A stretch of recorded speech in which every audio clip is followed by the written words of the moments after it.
Radio Free Asia.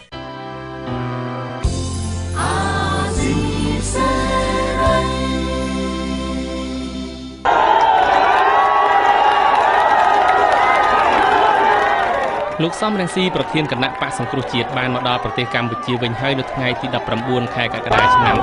2014បន្ទាប់ពីលោកបានទៅបំពេញបេសកកម្មនៅប្រទេសតំបន់អឺរ៉ុបនិងអាមេរិកពលរដ្ឋដែលគាំទ្រគណៈបកសង្គ្រោះជាតិជាច្រើនម៉ឺននាក់បានទៅទទួលស្វាគមន៍លោកនៅឯអាកាសយានដ្ឋានអន្តរជាតិភ្នំពេញនិងតាមមកដោយផ្លូវសហព័ន្ធរុស្ស៊ីដើម្បីអបអរការវិលត្រឡប់វិញនេះនៅពេលដែលលោកសំរងស៊ីមកដល់អាកាសយានដ្ឋានអន្តរជាតិភ្នំពេញលោកសំរងស៊ីបានថ្លែងសារនយោបាយទៅកាន់អ្នកគាំទ្រថា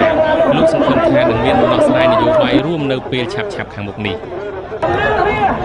នៅសមាជិកាគណៈបកសង្គ្រោះជាតិដែលគេបានចាត់យកសង្គមខេមដោយអយុត្តិធម៌ត្រូវតែដោះលែងជាបន្ទាន់ឲ្យគ្មានលក្ខខណ្ឌត្រូវតែបើកទីលានប្រជាធិបតេយ្យឲ្យបានឆាប់រហ័សដើម្បីឲ្យប្រជារាស្ត្រខ្មែរទាំងអស់មានសិទ្ធិសម្ដែងមតិបានឡើងត្រូវតែធានាឲ្យមានសន្តិភាពតែសន្តិភាពប្រកបដោយយុត្តិធម៌យើងនឹងតស៊ូជាមួយគ្នាដើម្បីធ្វើឲ្យលទ្ធិប្រជាធិបតេយ្យនៅកម្ពុជាមានភាពរស់រវើក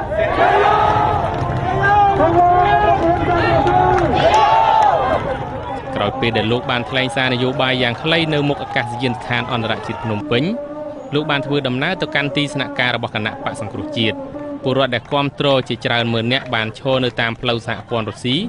ដើម្បីស្វាគមន៍ការវិលមកវិញរបស់លោកសំរងស៊ីដែលធ្វើឲ្យចរាចរណ៍នៅតាមបណ្ដោយផ្លូវសហព័ន្ធរុស្ស៊ីមានសភាពកកស្ទះខ្ញុំមុំសុផុនវិទ្យុអាស៊ីសេរីក្រុងភ្នំពេញ